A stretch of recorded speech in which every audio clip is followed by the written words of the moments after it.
মৰমৰ ছাত্ৰ-ছাত্ৰীসকল পোনপ্ৰথমে মোৰ ইউটিউব চেনেলটোলৈ তোমালোকক ৱেলকাম জনাইছোঁ। আজি আমি শিকিম সপ্তম শ্ৰেণীৰ নতুন গণিত প্ৰথম ভাগ ৱৰ্ক ইট আউট 1.1ৰ আটাইকেইটা প্ৰশ্ন উত্তৰ ইংৰাজী আৰু অসমীয়া মাধ্যমত। 1 লাখ কিমান ডাঙৰ?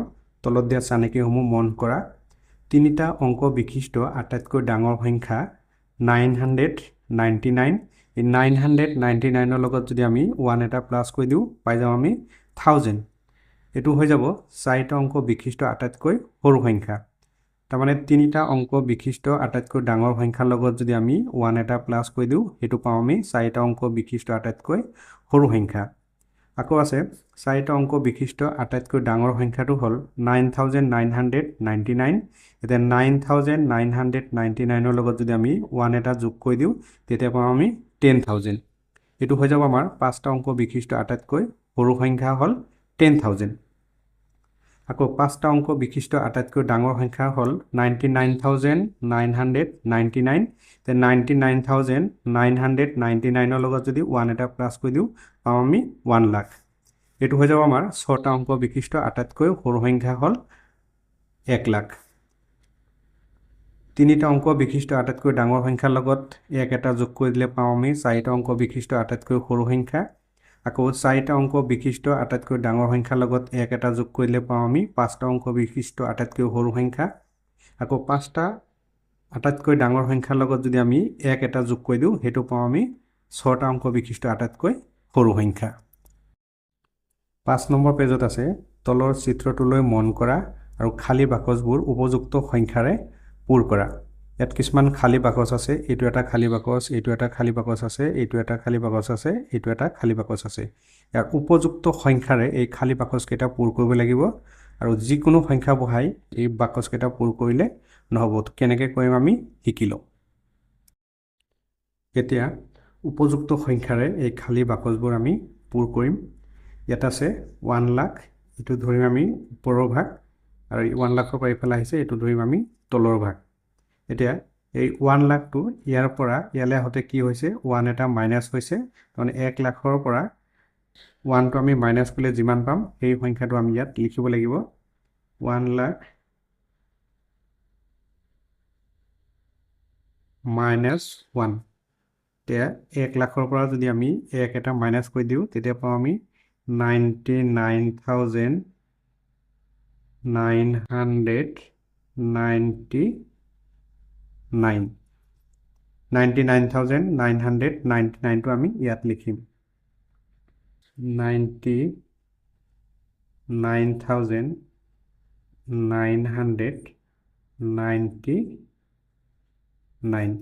এতিয়া এই 99,999টো ইয়াৰ পৰা ইয়ালৈ আহোঁতে কি হৈছে 1 এটা মাইনাছ হৈছে। 99,999 মাইনাছ 1। এতিয়া 99,999ৰ পৰা 1 মাইনাছ কৰিলে পাওঁ আমি 99,998। এইটো আমাৰ দিয়া আছে। এই সংখ্যাটো আকৌ ইয়াৰ পৰা ইয়ালৈ আহোঁতে কি হৈছে 1 এটা মাইনাছ হৈছে। এতিয়া 99,998ৰ পৰা আমি কি কৰিব লাগিব 1 এটা মাইনাছ কৰিব লাগিব।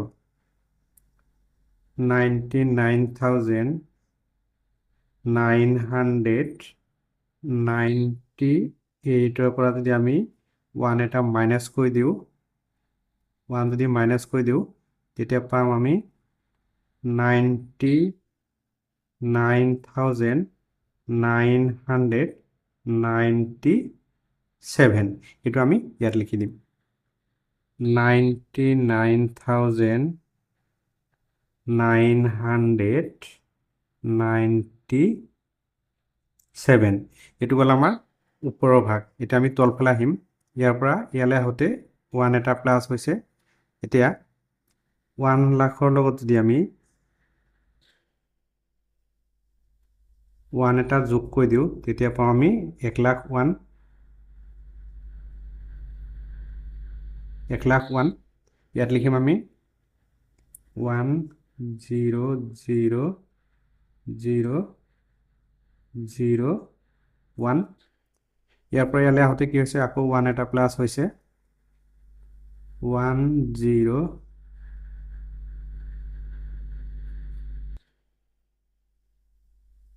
1 ইয়াৰ লগত আমি কি কৰিম 1 এটা প্লাছ কৰি দিম তেতিয়া পাওঁ ইয়াত 1,02 1 0 0 0 0 2 এইটো আমি ইয়াত লিখি দিম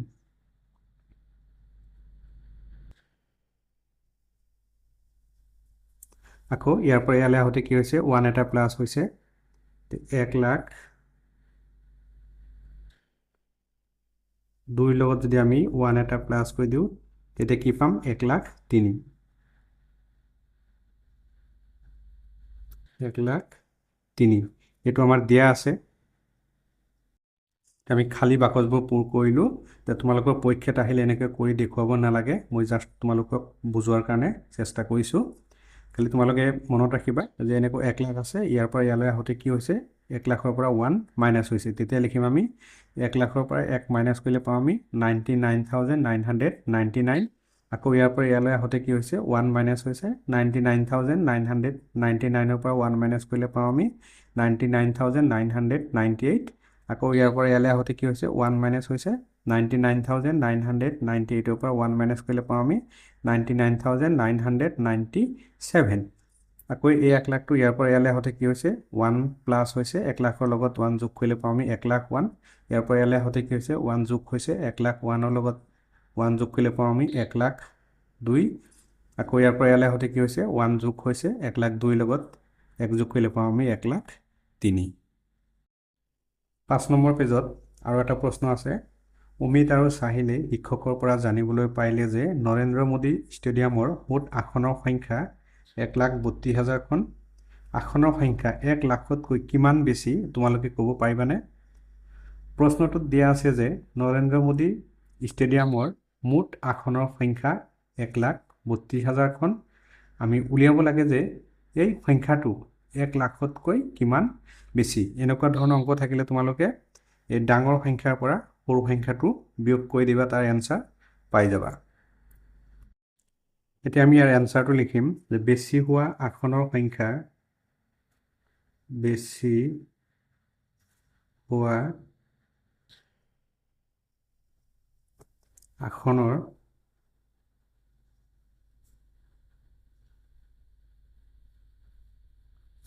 সংখ্যা বেছি হোৱা আসনৰ সংখ্যা 1,32,000 ইয়াৰ পৰা আমি 1,00,000 মাইনাছ কৰি দিম পাম আমি 1,32,000 পৰা যদি আমি 1,00,000 মাইনাছ কৰি দিওঁ পাম আমি 32,000 32,000 লিখি দিম ষ্টেডিয়ামৰ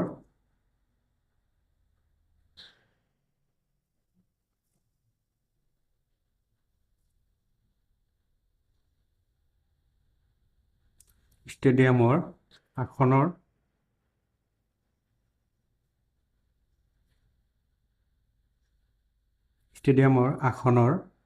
সংখ্যা 1,00,000তকৈ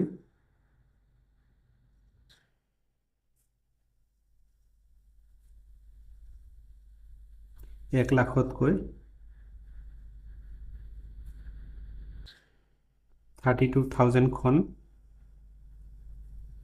বেছি এইটো হ'ল ইয়াৰ এনসাৰ পেজ নম্বৰ 9ত আছে কৰি চাওঁ আহা 1.1 ইংলিছতকৈ ৱৰ্ক ইট আউট তলত দিয়া সংখ্যাসমূহ আখৰেৰে লিখা এই প্ৰশ্নসমূহৰ এনসাৰ আমি প্ৰথম আছামিজ মাধ্যমত উলিয়াই ল'ম তাৰপিছত আমি ইংৰাজী মাধ্যমত ইয়াৰ এনসাৰসমূহ উলিয়াম ৱৰ্ক ইট আউট 1.1 এক নম্বৰত আছে তলত দিয়া সংখ্যাসমূহ আখৰেৰে লিখা ইংলিছত আছে write the following numbers in words. তলত কিছুমান সংখ্যা দিয়া আছে, এই সংখ্যাসমূহ আমি আখৰেৰে লিখিব লাগে। এ নম্বৰ এনচাৰটো লিখিছোঁ 12,43,700 আৰু ইংলিছত লিখিছোঁ 12,43,700। তোমালোকে দুই এটা মাধ্যমত লিখিব নালাগে, যিকোনো এটাত লিখিলেই হ'ল। অসমীয়া মাধ্যমৰখিনি অসমীয়াত লিখিবা আৰু ইংলিছ মিডিয়ামৰখিনি ইংলিছ মিডিয়ামত লিখিলেই হ'ব। বি নম্বৰ এনচাৰটো লিখিছোঁ 95,12,550 আৰু ইংলিছত হ'ব ইয়াৰ এনচাৰ 95,12,550। চি নম্বৰ এনচাৰটো লিখিছোঁ 7,20,205 আৰু ইংলিছত হ'ব 7,20,205। এইটোৱে হ'ল চি নম্বৰৰ এনচাৰ। এতিয়া ডি নম্বৰ এনচাৰটো হ'ব 55,80,710 আৰু ইংলিছত লিখিম আমি 55,80,710। এইটোৱে হ'ল ডি নম্বৰৰ এনচাৰ। ৱৰ্ক ইট আউট 1.1ৰ 2 নম্বৰত আছে তলত দিয়া সমূহ সংখ্যাৰে লিখা। আখৰেৰে লিখা আছে, ইয়াক আমি সংখ্যাৰে লিখিব লাগে। আখৰে লিখা আছে এ নম্বৰত 5,20,312। এই এনচাৰটো আমি লিখি দিছোঁ 5,20,312। এই এনচাৰটো আমি ইংলিছত লিখা নাই, ইংলিছ আৰু অসমীয়াত এনচাৰ একেই হ'ব। বি নম্বৰত আছে 30,14,105। এই এনচাৰটো লিখি দিছোঁ আমি 30,14,105। ইংলিছত একেই হ'ব। চি নম্বৰত আছে 77,55,664। এই এনচাৰটো লিখিছোঁ 77,55,666। এইটোৱে হ'ল চি নম্বৰৰ এনচাৰ।